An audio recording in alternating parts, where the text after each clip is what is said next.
ನಮಸ್ಕಾರ ಸ್ನೇಹಿತರೆ, ನಿಮಗೆಲ್ಲ ಮಮತೆಯ ಜೀವನಕ್ಕೆ ಮಮತೆಯ ಸ್ವಾಗತ. ನಾನು ಮಮತಾ ಶಂಕರಿ. ಬಿಸಿಬೇಳೆ ಭಾತ್ ಇದು ಎಲ್ರಿಗೂ ಫೇವ್ರೇಟ್ ಆಗಿರೋಂಥ ಒಂದು ಅಡುಗೆ. ಸಾಮಾನ್ಯವಾಗಿ ಅದು ಈ ಬೆಂಗಳೂರಲ್ಲೆಲ್ಲ ಕಾಮನ್ನು ಬಿಸಿಬೇಳೆ ಭಾತ್ ಮಾಡೋದು. ಆದರೆ ನಾನಿದು ಗೋಧಿ ನುಚ್ಚಿನಿಂದ ಬಿಸಿಬೇಳೆ ಭಾತ್ ಮಾಡೋದನ್ನು ತೋರಿಸ್ತಾ ಇದ್ದೀನಿ. ಗೋಧಿ ಕಡಿ ಅಂತಾರೆ, ಬ್ರೋಕನ್ ವೀಟ್ ಅಂತಾರಲ್ವ, ಗೋಧಿ ನುಚ್ಚು, ಅದರಿಂದ ಮಾಡೋದನ್ನು ತೋರಿಸ್ತಾ ಇದ್ದೀನಿ. ಇದು ಆರೋಗ್ಯಕ್ಕೆ ತುಂಬ ಒಳ್ಳೆಯದಾಗಿರೋಂಥ ಒಂದು ತಿಂಡಿ ಗೋಧಿ ನುಚ್ಚು. ಎಲ್ಲ ಬಗೆಯ ಪ್ರೋಟೀನ್ಸ್ ಎಲ್ಲ ಇರುತ್ತೆ ಅದರಲ್ಲಿ. ಅದರಿಂದ ಮಾಡೋದನ್ನು ತೋರಿಸ್ತಾ ಇದ್ದೀನಿ. ಡಯಾಬಿಟೀಸ್ನವ್ರು ಕೂಡ ತೊಗೋಬೋದು. ಇದಕ್ಕೆ ತರಕಾರಿಗಳನ್ನು ತೊಗೊಂಡಿದ್ದೀನಿ. ಬೀನ್ಸು, ಆಲೂಗಡ್ಡೆ, ಕ್ಯಾರೆಟು, ಸ್ವಲ್ಪ ಮೂಲಂಗಿ, ಆಮೇಲೆ ಸ್ವಲ್ಪ ಕ್ಯಾಪ್ಸಿಕಮ್ಮು, ಟೊಮೆಟೊ, ಈರುಳ್ಳಿ. ಕ್ಯಾಪ್ಸಿಕಮ್ ಮತ್ತು ಮೂಲಂಗಿ ಸ್ವಲ್ಪ ಕಡಿಮೆ ತೊಗೊಂಡಿದ್ದೀನಿ, ಅದರ ಸ್ಮೆಲ್ ಎದ್ದು ಬರುತ್ತೆ, ಇಲ್ಲಾಂದರೆ ಅದರದ್ದೇ ಎಕ್ಸ್ಟ್ರಾ ಬರುತ್ತೆ ಅಂತ.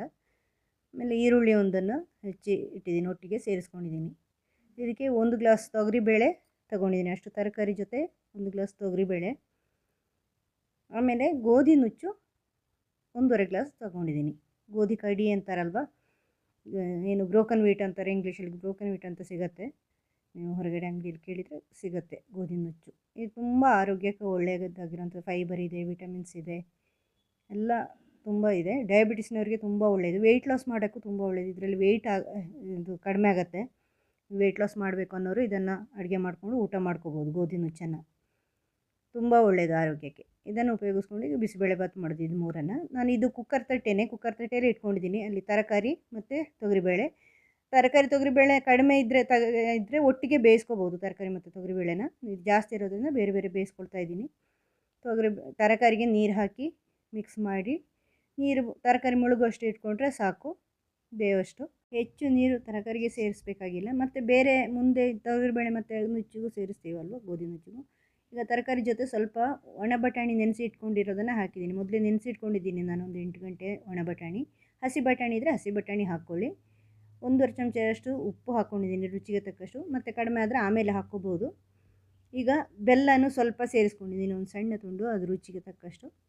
ಈಗ 1 ಗ್ಲಾಸ್ ತೊಗರಿಬೇಳೆನ ತೊಳೆದು ತಂದಿದ್ದೀನಿ ಚೆನ್ನಾಗಿ. ಇದಕ್ಕೆ 3 ಗ್ಲಾಸು ಸೇರಿಸ್ಕೊಂಡಿದ್ದೀನಿ ನೀರು. ಅಂದರೆ ಸ್ವಲ್ಪ ಜಾಸ್ತಿ ಇರಲಿ, ಬೇಯಲಿ, ಚೆನ್ನಾಗಿ ಬೇಯಬೇಕು. ಅದಕ್ಕೆ ಅದು ಒದಗುತ್ತಲ್ವ, ಕಡಿಮೆ ನೀರಾದರೆ ಬೇಯಲ್ಲ. ಈಗ ಗೋಧಿ ನುಚ್ಚನ್ನು ಚೆನ್ನಾಗಿ ತೊಳೆದಿದ್ದೀನಿ. 1.5 ಗ್ಲಾಸ್ ಗೋಧಿ ನುಚ್ಚು ತೊಗೊಂಡಿದ್ದೀನಿ. ಇದಕ್ಕೂ ಸ್ವಲ್ಪ ಜಾಸ್ತಿ ನೀರು ಬೇಕಾಗತ್ತೆ. ಅದರಿಂದ 1.5 ಗ್ಲಾಸಿಗೆ 5 ಗ್ಲಾಸ್ ತೊಗೊಂಡಿದ್ದೀನಿ. ಯಾಕೆಂದರೆ ಅದು ಬೆಂದಾಗ ದೊಡ್ಡ ಆಗುತ್ತೆ, ಒದಗುತ್ತೆ, ಮತ್ತು ಬೇಯೋದಿಲ್ಲ. ಇದು ನಿಧಾನವಾಗಿ ಬೇಯುವ ವಸ್ತು ಗೋಧಿ ನುಚ್ಚು, ಗೋಧಿ ಕಡಿ. ಆದ್ದರಿಂದ ನೀವು ಸ್ವಲ್ಪ ಹೆಚ್ಚು ನೀರು ಹಾಕಿ ಬೇಯಿಸಬೇಕು. ಆದರೆ ಮೂರನ್ನು ಒಟ್ಟಿಗೆ ಬೇಯಿಸ್ಕೋಬೋದು ನೀವು, ಬೇರೆ ಬೇರೆ ಬೇಯಿಸಬೇಕಾಗಿಲ್ಲ. ಕುಕ್ಕರಲ್ಲಿ ನೋಡಿ, ಫಸ್ಟ್ ನಾನು ಗೋಧಿ ನುಚ್ಚು ಇಟ್ಕೊಂಡಿದ್ದೀನಿ, ಆಮೇಲೆ ತೊಗರಿಬೇಳೆ ಇಟ್ಟಿದ್ದೀನಿ, ಅದರ ಮೇಲೆ ತರಕಾರಿ ಇಟ್ಕೊಡ್ತೀನಿ. ಈ ಥರ 3 ಕುಕ್ಕರ್ ತಟ್ಟೆನ ಒಟ್ಟಿಗೆ ಮಾಡಿ ಕುಕ್ಕರಲ್ಲಿ ಒಟ್ಟಿಗೆ ಬೇಯಿಸ್ತೀನಿ. ಒಟ್ಟಿಗೆ ಬೇಯುತ್ತೆ. ಇದರಿಂದ ಗ್ಯಾಸು ಉಳಿತಾಯ ಆಗುತ್ತೆ, ಸಮಯನೂ ಉಳಿತಾಯ ಆಗುತ್ತೆ. ನೀವು ಮೂರನ್ನು ಒಟ್ಟಿಗೆ ಇಟ್ಟರೆ ಸುಮ್ಮನೆ ಬೇರೆ ಬೇರೆ ಇಡಬೇಕಾಗಿ ಬರಲ್ಲ. ಇದನ್ನು ಚೆನ್ನಾಗಿ ಮುಚ್ಚಿ ವೆಯ್ಟ್ ಹಾಕಿ ಹೈ ಫ್ಲೇಮಲ್ಲಿ 1 ವಿಸಿಲ್ ಕೂಗಿಸ್ಬೇಕು, ಹೈ ಫ್ಲೇಮ್ ಇಟ್ಕೊಂಡು. ಆಮೇಲೆ ಸಿಮ್ಗೆ ಹಾಕಿ ಇನ್ನೊಂದು ವಿಸಿಲು ಕೂಗಿಸ್ಕೊಂಡ್ರೆ ಸಾಕು. ಅಷ್ಟೊತ್ತು ಇಟ್ಕೊಂಡ್ರೆ ಧಾರಾಳ ಸಾಕು, ಬೇಯುತ್ತೆ. ನೀವು ಏನೇ ಆದರೂ ಇದೇ ಥರ ಬೇಯಿಸ್ಕೊಂಡ್ರೆ ಗ್ಯಾಸ್ ತುಂಬ ಉಳಿತಾಯ ಆಗುತ್ತೆ. ಅದರಿಂದ ಸುಮ್ಮನೆ ವೇಸ್ಟ್ ಮಾಡೋದಕ್ಕಿಂತ ಅದು ಒಳ್ಳೆಯದು. ಈಗ ಅದು ಬೇಯೋಷ್ಟೊತ್ತರಲ್ಲಿ ಮಸಾಲೆ ತಯಾರು ಮಾಡ್ಕೊಳ್ಳೋಣ. ಇದನ್ನು ಹುರಿಯೋ ಪಾತ್ರಕ್ಕೆ ಒಂದು 1.5 ಚಮಚದಷ್ಟು ಕೊತ್ತಂಬರಿ ಬೀಜ, 1.5 ಚಮಚದಷ್ಟು ಉದ್ದಿನಬೇಳೆ ಸೇರಿಸ್ಕೊಳ್ತಾ ಇದ್ದೀನಿ, 1 ಚಮಚದಷ್ಟು ಕಡಲೆಬೇಳೆ ಸೇರಿಸ್ಕೊಂಡಿದ್ದೀನಿ, 1 ಚಮಚದಷ್ಟು ಎಳ್ಳು ತೊಗೊಂಡಿದ್ದೀನಿ. ಇದು ಕಪ್ಪು ಎಳ್ಳು. ನಿಮ್ಮ ಹತ್ರ ಬಿಳಿ ಎಳ್ಳು ಇದ್ದರೆ ಅದನ್ನು ಉಪಯೋಗಿಸ್ಕೊಳ್ಳಿ. ಇದು 4ರಿಂದ 5ರಷ್ಟು ಕಾಳು ಮೆಣಸು ತೊಗೊಂಡಿದ್ದೀನಿ. ಆಮೇಲೆ ಸ್ವಲ್ಪ ಚಕ್ಕೆ ಚೂರುಗಳನ್ನು ಸೇರಿಸ್ಕೊಂಡಿದ್ದೀನಿ. ಆಮೇಲೆ ಲವಂಗ ಒಂದು 4ರಿಂದ 5ರಷ್ಟು, ಏಲಕ್ಕಿ ಒಂದು 2. ಇದನ್ನೆಲ್ಲ ಸೇರಿಸ್ಕೊಂಡು ಡ್ರೈ ರೋಸ್ಟು ಮಾಡ್ಕೊಳ್ಳಿ. ಎಣ್ಣೆಯನ್ನು ಹಾಕೋದು ಬೇಡ, ಹೀಗೆ ಫ್ರೈ ಮಾಡ್ಕೊಳ್ಳಿ. ಇದನ್ನೆಲ್ಲ ಬಿಳಿ ಎಳ್ಳು ತೊಗೋಬೋದು ನೀವು. ಕಪ್ಪು ಎಳ್ಳು ತೊಗೊಂಡ್ರೆ ಸ್ವಲ್ಪ ಕಲರ್ ಕಪ್ಪು ಬರುತ್ತೆ. ಬಿಳಿ ಎಳ್ಳಿದ್ರೆ ಆ ಕಲರು ಬರಲ್ಲ, ಡಾರ್ಕ್ ಬರಲ್ಲ. ನೀವು ಬಿಳಿ ಎಳ್ಳಿದ್ರೆ ಅದನ್ನು ಉಪಯೋಗಿಸ್ಕೋಬೋದು. ನಾನು ಕಪ್ಪೆಳ್ಳು ಉಪಯೋಗಿಸಿದ್ದೀನಿ ಇಲ್ಲಿ. ಸ್ವಲ್ಪ ಕೆಂಪಗೆ ಆಗೋವರೆಗೂ ಚೆನ್ನಾಗಿ ಫ್ರೈ ಮಾಡ್ಕೊಳ್ಳಿ. ಇದನ್ನು ಡ್ರೈ ಆಗಿ, ಯಾವುದೇ ಎಣ್ಣೆ ಹಾಕೋದು ಬೇಡ. ಅದನ್ನು ಒಂದು ತಟ್ಟೆಗೆ ಹಾಕ್ಕೊಂಡಿದ್ದೀನಿ ತಣಿಯೋಕ್ಕೆ. ಈಗ ಒಣಮೆಣಸು, ಬ್ಯಾಡಗಿ ಮೆಣಸನ್ನು ನಾನಿಲ್ಲಿ 5ರಿಂದ 6 ಬ್ಯಾಡಗಿ ಮೆಣಸು ತೊಗೊಂಡಿದ್ದೀನಿ ನಾನಿಲ್ಲಿ. ಅದೇ ಪಾತ್ರಕ್ಕೆ ಈಗ ಮಸಾಲೆಗಳನ್ನೆಲ್ಲ ತೆಗೆದುಬಿಟ್ಟು ಅದೇ ಪಾತ್ರಕ್ಕೆ ಈ ಒಣಮೆಣಸು ಸೇರಿಸ್ಕೊಳ್ತಾ ಇದ್ದೀನಿ. ಇದಕ್ಕೆ ಸ್ವಲ್ಪ ಎಣ್ಣೆ ಸೇರಿಸ್ಕೋಬೇಕು, ಇಲ್ಲಾಂದರೆ ಹುರಿಯುವಾಗ ಅದು ಕೆಮ್ಮು ಬರುತ್ತೆ, ನಮಗೆ ಗಂಟ್ಲಿಗೆ ಹೋಗುತ್ತೆ. ಆದ್ದರಿಂದ ಅದನ್ನು ಒಣಮೆಣಸನ್ನು ಚೆನ್ನಾಗಿ ಕೆಂಪಗೆ ಆಗೋವರೆಗೂ, ಅಂದರೆ ಉಬ್ಬಿ ಬರೋವರೆಗೂ ಚೆನ್ನಾಗಿ ಫ್ರೈ ಮಾಡ್ಕೋಬೇಕು. ಅದನ್ನು ಸಪ್ರೇಟಾಗಿ ಬೇರೆ ಏನಿಲ್ಲ, ಮೆಣಸು ಮಾತ್ರ. ಖಾರ ನಿಮಗೆ ಎಷ್ಟು ಬೇಕೋ ಅದನ್ನು ಹೊಂದ್ಕೊಂಡು, ಖಾರ ಜಾಸ್ತಿ ಬೇಕು ಅಂದರೆ ಸ್ವಲ್ಪ ಹಾಕ್ಕೋಬೋದು ನೀವು, ಇನ್ನು ಮೆಣಸು ಹೆಚ್ಚು ತಗೋಬೋದು ಒಣಮೆಣಸು. ಆಮೇಲೆ ಆ ಒಣಮೆಣಸನ್ನು ಮಸಾಲೆ ಜೊತೆನೇ ಸೇರಿಸ್ಕೊಂಡಿದ್ದೀನಿ. ಈಗ ಒಂದು 4ರಿಂದ 5 ಚಮಚದಷ್ಟು ಸಣ್ಣ, ಅಂದರೆ ಎಷ್ಟು, ಒಂದು ಮುಷ್ಟಿ, ಸಣ್ಣ ಮುಷ್ಟಿ ಅಂತ ಹೇಳ್ಬೋದು, ಸಣ್ಣ ಮುಷ್ಟಿ ಅಲ್ಲ ಇದು, 4ರಿಂದ 5 ಚಮಚದಷ್ಟು ತೆಂಗಿನಕಾಯಿ ತುರಿನ ಫ್ರೈ ಮಾಡ್ತಾಯಿದ್ದೀನಿ ಅದೇ ಇದರ ಪಾತ್ರೆಯಲ್ಲಿ. ಸಾಮಾನ್ಯ ಕೆಂಪಾಗೋವರೆಗೂ ಇಷ್ಟ ಆದರೆ ಸಾಕು, ತುಂಬ ಕೆಂಪಾಗಬೇಕಾಗಿಲ್ಲ. ಈ ಥರ ಫ್ರೈ ಮಾಡಿ ಮಸಾಲೆ ಜೊತೆ ಸೇರಿಸ್ಕೊಳ್ಳಿ. ಒಂದು ಸ್ವಲ್ಪ ಹುಣಸೆ ಹಣ್ಣು ಕೂಡ ತೊಗೊಂಡಿದ್ದೀನಿ. ಆ ತೆಂಗಿನಕಾಯಿ ಹುರಿದು ಹಾಕೋದ್ರಿಂದ ಒಳ್ಳೆ ಪರಿಮಳ ಬರುತ್ತೆ, ರುಚಿ ಆಗುತ್ತೆ, ಅದು ಚೆನ್ನಾಗಿ ಪರಿಮಳ ಎದ್ದು ಬರುತ್ತೆ. ಅದಕ್ಕೋಸ್ಕರ ಇದನ್ನೇ ಮಿಕ್ಸಿ ಜಾರಿಗೆ ಹಾಕಿಬಿಟ್ಟು ಚೆನ್ನಾಗಿ ನೀರು ಸೇರಿಸಿ ಚೆನ್ನಾಗಿ ರುಬ್ಕೊಳ್ಳಿ, ನುಣ್ಣಗೆ ರುಬ್ಕೊಳ್ಳಿ ಪೂರ್ತಿ. ಈಗ ನೋಡಿ ತರಕಾರಿ ಬೆಂದಿದೆ. ನೋಡಿ ನಾನು ಹೇಳಿದಲ್ವ, ಒಂದು ಹೈ ಫ್ಲೇಮಲ್ಲಿ ಒಂದು ವಿಸಿಲು ಮತ್ತು ಸಿಮ್ಮಲ್ಲಿ ಒಂದು ವಿಸಿಲಾಗುವಷ್ಟು ಕೂಗಿಸಿದ್ದೀನಿ. ನೋಡಿ ಚೆನ್ನಾಗಿ ಬೆಂದಿದೆ, ಬಟಾಣಿ ಎಲ್ಲ ತರಕಾರಿನೂ ಚೆನ್ನಾಗೇ ಬೆಂದಿದೆ. ಅದೇ ರೀತಿ ಇದು ತೊಗರಿಬೇಳೆ ಮತ್ತು ಗೋಧಿ ನುಚ್ಚು ಕೂಡ ಬೆಂದಿದೆ. ಅದೆಲ್ಲ ಲೇಟ್ ಬೇಯೋದು, ತೊಗರಿಬೇಳೆ ಆಗಲಿ ಗೋಧಿ ನುಚ್ಚಾಗಲಿ. ನಾನು ಏನು ನೆನೆ ಹಾಕಿಲ್ಲ, ಗೋಧಿ ನುಚ್ಚನ್ನು ನೆನೆ ಹಾಕಲಿಲ್ಲ, ತೊಗರಿಬೇಳೆನೂ ನೆನೆ ಹಾಕಿಲ್ಲ, ಹುರಿದಿಲ್ಲ, ಏನು ಮಾಡಿಲ್ಲ. ಜಸ್ಟ್ ಹೆಂಗಿದೆಯೋ ಹಾಗೆ ತಗೊಂಡು ತೊಳೆದು ಬಿಟ್ಟು ನೀರು ಸೇರಿಸಿ ಇಟ್ಟಿರೋದು.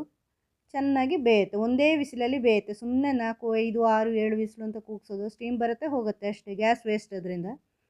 ನೋಡಿ ಇದು ತೊಗರಿಬೇಳೆನೂ ಚೆನ್ನಾಗಿ ಬೆಂದಿದೆ, ನೀವೇ ನೋಡಿರ್ಬೋದು. ನೋಡಿ ಎಷ್ಟು ಚೆನ್ನಾಗಿ ಬಂದಿದೆ. ಈಗ ಗೋಧಿ ನುಚ್ಚನ್ನು ಕೂಡ ಸೇರಿಸ್ಕೊಳ್ತಾ ಇದ್ದೀನಿ, ಎಲ್ಲ ಒಟ್ಟಿಗೆ ಸೇರಿಸ್ಕೊಳ್ತಾ ಇದ್ದೀನಿ. ಇದು ಚೆನ್ನಾಗಿ ಬೆಂದಿದೆ ನೋಡಿ, ಒಳ್ಳೆ ನುಣ್ಣಗೆ ಬೆಂದಿದೆ. ಇದನ್ನೆಲ್ಲ ಮಿಕ್ಸ್ ಮಾಡ್ತಾ ಇದ್ದೀನಿ, ಎಲ್ಲ ಒಟ್ಟಿಗೆ ಬೇಯಿಸಿರೋದು. ನೀವು ನೋಡಿದಿರಲ್ಲ ನಾನು ಕುಕ್ಕರಲ್ಲಿ ಇಟ್ಟಿರೋದು. ಈ ಥರ ಒಳ್ಳೆ ಮಿಕ್ಸ್ ಮಾಡ್ಕೊಳ್ಳಿ ಅದನ್ನು ಚೆನ್ನಾಗಿ. ಈಗ ಇಷ್ಟೇ ಇರಲಿ ನೀರು, ಮತ್ತೆ ಬೇಕು ಅಂದರೆ ಸೇರಿಸ್ಕೋಬೋದು, ಯಾಕಂದರೆ ತುಂಬ ನೀರಾದರೂ ಚೆನ್ನಾಗಿ ಆಗಲ್ಲ.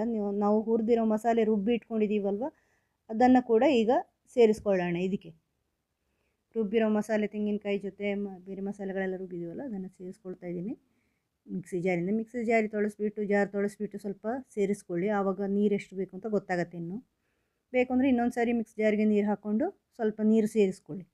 ಕುದಿದಾಗ ಒಂದು ಸ್ವಲ್ಪ ದಪ್ಪ ಬರುತ್ತೆ, ತೊಗರಿಬೇಳೆ ಹಾಕಿದ್ದೀವಲ್ವ ಅದರಿಂದ ಅದು ಕುದಿದಾಗ ದಪ್ಪ ಬರುತ್ತೆ. ಅದರಿಂದ ಸ್ವಲ್ಪ ನೀರು ಹೆಚ್ಚಿದ್ರೂ ಪರವಾಗಿಲ್ಲ, ಹಂಗಂತ ತುಂಬ ಬೇಡ, ನಿಮಗೆ ಎಷ್ಟು ಬೇಕೋ ಅಷ್ಟು ಮಾಡ್ಕೋಬೋದು. ಈ ಥರ ಚೆನ್ನಾಗಿ ಮಿಕ್ಸ್ ಮಾಡ್ಕೊಳ್ಳಿ ಅದನ್ನು. ಬಿಸಿಬೇಳೆಭಾತನ್ನು ತುಂಬ ರುಚಿಕರವಾಗಿ ಇರುತ್ತೆ ಸ್ನೇಹಿತರೆ. ನಾವು ಅಕ್ಕಿಯಿಂದ ಮಾಡೋದಕ್ಕಿಂತ ತುಂಬ ರುಚಿ ಜಾಸ್ತಿ ಇರುತ್ತೆ. ಆಮೇಲೆ ಆರೋಗ್ಯಕ್ಕಂತೂ ಕೇಳಲೇಬೇಡಿ, ತುಂಬ ಒಳ್ಳೆಯದು. ವೆಯ್ಟ್ ಲಾಸಿಗಂತೂ ತುಂಬ ಒಳ್ಳೆಯದು ಇದು. 3 ಹೊತ್ತು ನೀವು ಮಾಡ್ತಿದ್ರೆ ಖಂಡಿತ ವೆಯ್ಟ್ ಲಾಸ್ಗೆ ತುಂಬ ಯೂಸ್ ಆಗುತ್ತೆ, ಒಂದಲ್ಲ ಒಂದು ರೀತಿಲಿ. ಇದರದ್ದೇ ಗೋಧಿ ನುಚ್ಚಿಂದು ಉಪ್ಪಿಟ್ಟು ಮಾಡೋದನ್ನು ಕೂಡ ನಾನು ತೋರಿಸಿದ್ದೀನಿ, ನನ್ನ ಚಾನಲಲ್ಲಿ ಇದೆ. ಇದನ್ನು ಚೆನ್ನಾಗಿ ಕುದಿದಾಗ ಒಂದು ಒಗ್ಗರಣೆ ಹಾಕ್ಕೊಳ್ಳೋಣ. ಒಗ್ಗರಣೆಗೆ ತುಪ್ಪ ಹಾಕ್ಕೋಬೇಕು. ತುಪ್ಪದಲ್ಲಿ ಒಣಮೆಣಸು ಹಾಕಿದ್ದೀನಿ ಒಂದು. ಈಗ ಸಾಸಿವೆ ಹಾಕ್ತಾಯಿದ್ದೀನಿ 1 ಚಮಚದಷ್ಟು. ಸಾಸಿವೆ ಸಿಡಿದಾಗ ಕರಿಬೇವು ಸೇರಿಸ್ಕೊಳ್ತಾ ಇದ್ದೀನಿ. ಬೇಕು ಅಂದರೆ ನೀವು ಗೋಡಂಬಿ ಸೇರಿಸ್ಕೋಬೋದು, ನಾನಿಲ್ಲಿ ಸೇರಿಸ್ಕೊಂಡಿಲ್ಲ.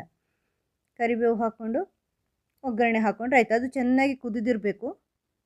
ಬಿಸಿಬೇಳೆಭಾತು ತುಂಬ ರುಚಿಯಾಗಿ ಇರುತ್ತೆ ಸ್ನೇಹಿತರೆ ಇದು. ಅದನ್ನು ಚೆನ್ನಾಗಿ ಕುದಿಸಿ ಆಮೇಲೆ ಒಗ್ಗರಣೆ ಹಾಕ್ಕೋಬೇಕು.